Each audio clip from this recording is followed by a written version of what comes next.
4G camera நீங்கள் வீட்டுக்கு போட போகிறீங்களா? இந்த 3 விஷயங்கள் தெரிஞ்சுக்கிட்டு வீட்டில் போடுங்க. ஃபஸ்ட்டு விஷயமா நீங்கள் பார்க்க போகிறது எந்த நெட்வொர்க் செலக்ட் பண்ண போகிறீங்க, எந்த இடத்துல போடுறீங்களோ அந்த லொக்கேஷனுக்கு போயிட்டு அங்கேருந்து உங்கள் ஃபோனில் ட்ராய் மை ஸ்பீடுன்னு சொல்லி ஒரு அப்ளிகேஷன் இருக்குது. அது கவர்மெண்ட்டோட அப்ளிகேஷனு. ஸோ அந்த அப்ளிகேஷனில் நீங்கள் போயிட்டு நீங்கள் உங்களோட நெட்வொர்க்கை வந்து உங்கள் ஃபோனில் செக் பண்ணுங்கள்.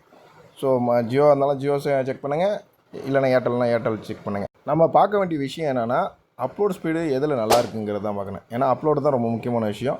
ஸோ அதை பார்த்துட்டு அந்த சிம்மை செலக்ட் பண்ணிங்க. ரெண்டாவது விஷயம் என்னென்னா, நீங்கள் ரீசார்ஜ் பண்ணிட்டீங்களா இல்லையாங்கிறத நீங்கள் பார்த்துங்க. ஏன்னா ரீசார்ஜ் இருந்தால் தான் கண்டிப்பாக அந்த கேமரா ஒர்க் ஆகும்.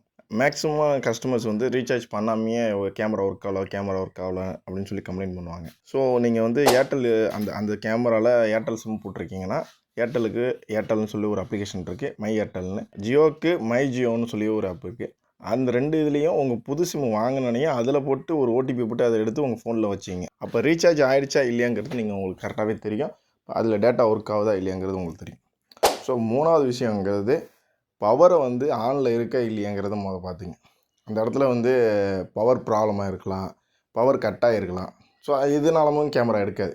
நீங்கள் எங்கேயோ இருப்பீங்க, பட்டு நீங்கள் அந்த இடத்துல கேமரா ஒர்க் ஆகுதா இல்லையான்னு இந்த 3 விஷயத்தை தெரிஞ்சுக்கிட்டு நீங்கள் வந்து ஒரு இன்ஸ்டாலரை கூப்பிட்டு அதுக்கடுத்து சரி பண்ணுங்கள். தேங்க்யூ.